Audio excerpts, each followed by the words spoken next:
Congress party का घोषणा पत्र पूरी तरह से एक धर्म विशेष के तुष्टीकरण के साथ भरा पड़ा है और ऐसा प्रतीत होता है कि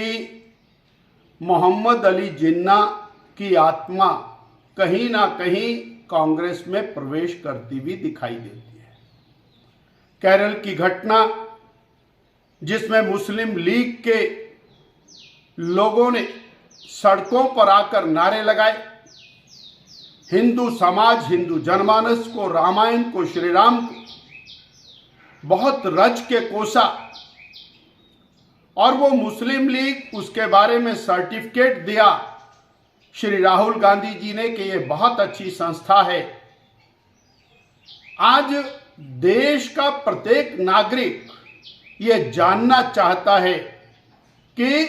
उस मुस्लिम लीग के साथ कांग्रेस क्यों खड़ी है जो हिंदू समाज का सरेआम सड़कों पर अपमान कर रहा है, हिंदू समाज को धमका रहा है। हिमाचल प्रदेश के माननीय मुख्यमंत्री श्री सुखविंदर सिंह सुक्खू जी ने 2022 में कांग्रेस की सरकार हिमाचल में बनने के बाद अनेक स्थानों पर देश भर में यह स्टेटमेंट दी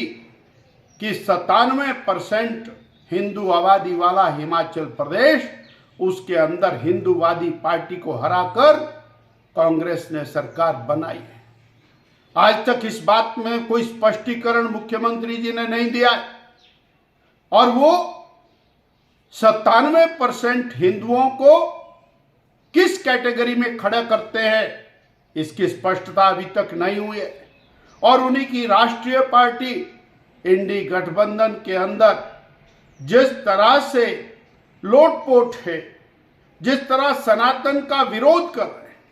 जिस तरह अल्पसंख्यक तुष्टीकरण उनकी घोषणा का सबसे बड़ा हिस्सा है,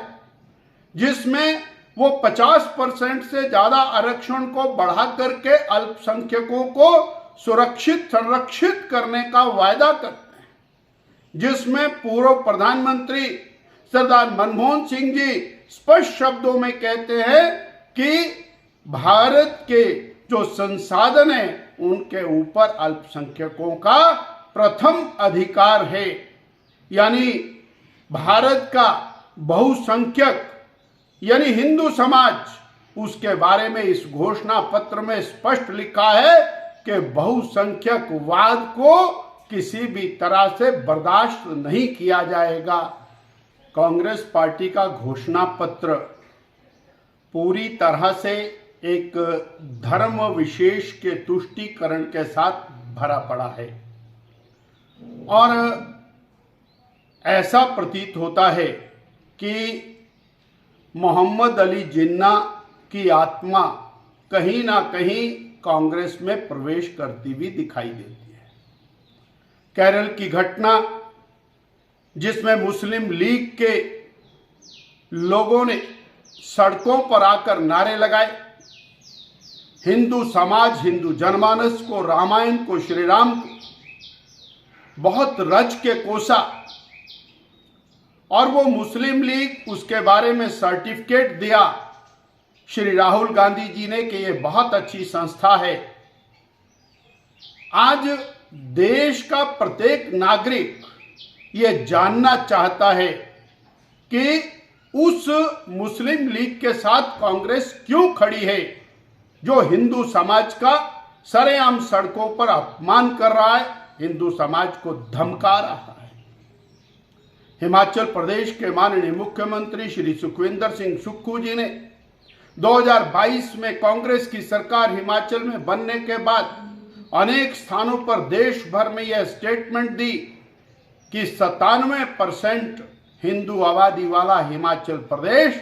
उसके अंदर हिंदूवादी पार्टी को हराकर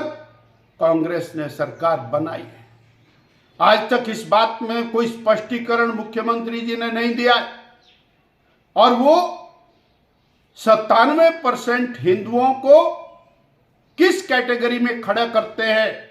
इसकी स्पष्टता अभी तक नहीं हुई है। और उन्हीं की राष्ट्रीय पार्टी इंडी गठबंधन के अंदर जिस तरह से लोटपोट है, जिस तरह सनातन का विरोध कर रहे हैं, जिस तरह अल्पसंख्यक तुष्टीकरण उनकी घोषणा का सबसे बड़ा हिस्सा है, जिसमें वो 50% से ज्यादा आरक्षण को बढ़ा करके अल्पसंख्यकों को सुरक्षित संरक्षित करने का वायदा करते हैं, जिसमें पूर्व प्रधानमंत्री सरदार मनमोहन सिंह जी स्पष्ट शब्दों में कहते हैं कि भारत के जो संसाधन है उनके ऊपर अल्पसंख्यकों का प्रथम अधिकार है। यानी भारत का बहुसंख्यक यानी हिंदू समाज, उसके बारे में इस घोषणा पत्र में स्पष्ट लिखा है कि बहुसंख्यकवाद को किसी भी तरह से बर्दाश्त नहीं किया जाएगा।